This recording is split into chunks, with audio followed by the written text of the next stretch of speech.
How's everyone doing tonight?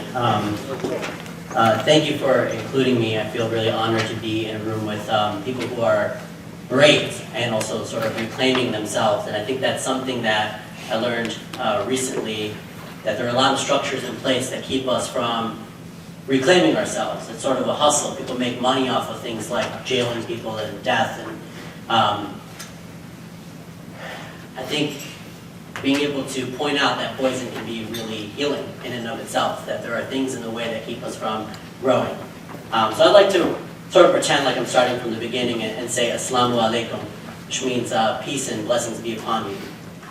Peace and blessings of God, Allah, be upon you. I'm a proud Muslim American. I'll say that again. I am a proud Muslim American.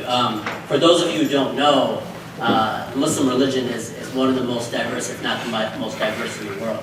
But often it gets talked about in a very reductive or narrow way. And not just by, conservative boogie monsters. A lot of times, even in the liberal world, right, people that are people of color get sort of patronized in this patronizing relationship when we sort of understand bits and pieces about people's identity and we sort of ride with it because we live in insular bubbles. And things like this are great because it sort of begs us to reach across and to actually sit down with somebody and have a conversation about who they are, not just sort of, pick and choose. And so that's why I wanted to start with what I'm proud about in terms of my identity. But it wasn't always that way.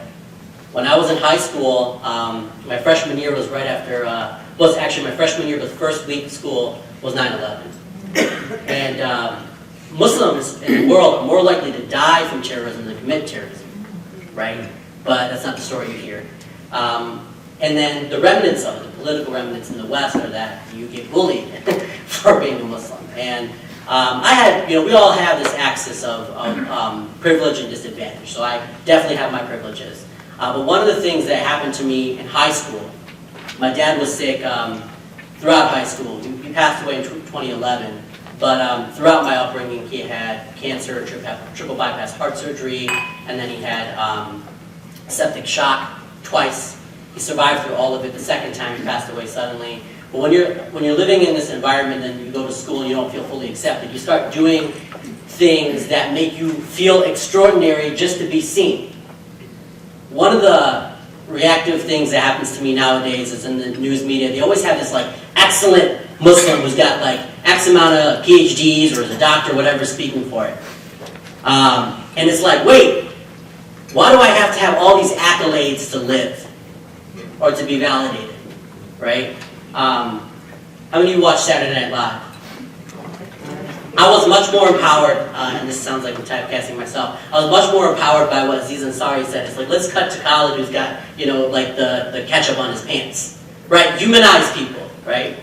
And it was hard for me to do this, and I still struggle with it, because that impulse to need to fix everything, to rise above it, to be the more excellent person, to explain yourself constantly to people who, one, don't understand or don't want to understand, right? And again, don't want to understand. Not every conversation is safe, and not every curious question is one that is actually wanting to understand who you are.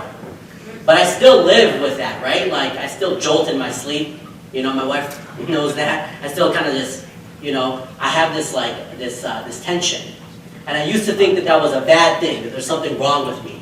But recently in my life, I work as a family therapist, and I knew that I couldn't be hypocritical if I'm helping other people with this. Is that, no, that's not that something's wrong with me, it's unfinished business. There's something inside of you that's telling you you still need to go to that spot and reclaim it and heal it.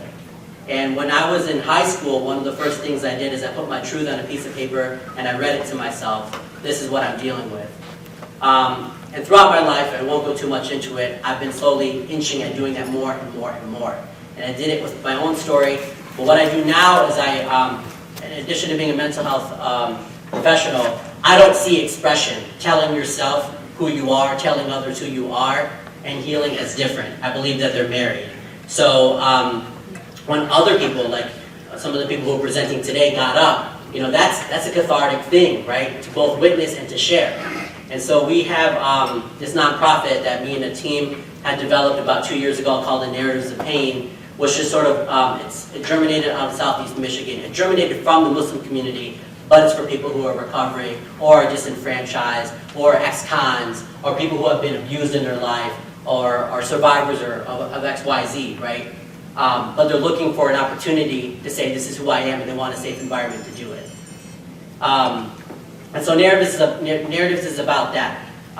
It's just about holding sessions where people sort of tell their truth, and they do so in an environment where it's supposed to be safe. And it's not just vaguely safe, right? It's like something that we actually put parameters in place. But that's something that I'm doing now. But I think like seeing everybody talk here today, when you witness something, it also adds to that healing, and it gives people the opportunity to keep going. When people get up here and talk, I originally wasn't going to speak today, but everyone else spoke, and I was like, no, that's my invitation to keep going myself, and I hope that continues with everyone else. So thank you.